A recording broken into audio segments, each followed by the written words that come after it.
what do these things have in common? So in the windmill, I love calling them windmills. I do work with a client that makes these, and I always make sure I call it that because I see everyone bristle. I know it's a wind turbine.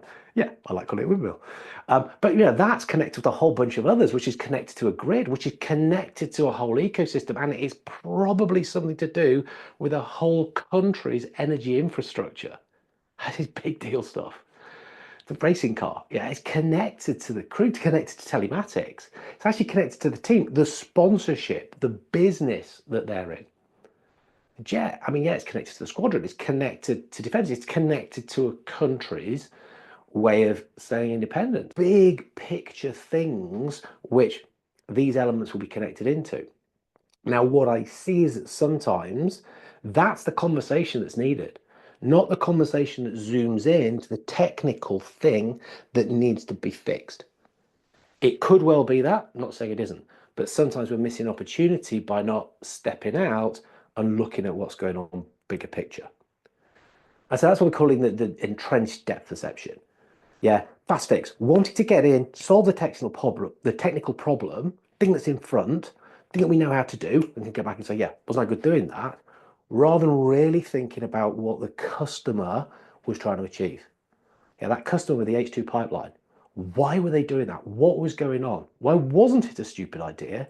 Because of what it's actually trying to prove and the support they need in that. So again, it can be this, it's a bit of a short-term thinking. It's like, yeah, we need to get that fixed, need to get it fixed as fast as possible. Rather than thinking about, what's the business implication of this sale? Yeah, so we can actually position the whole solution in a different way.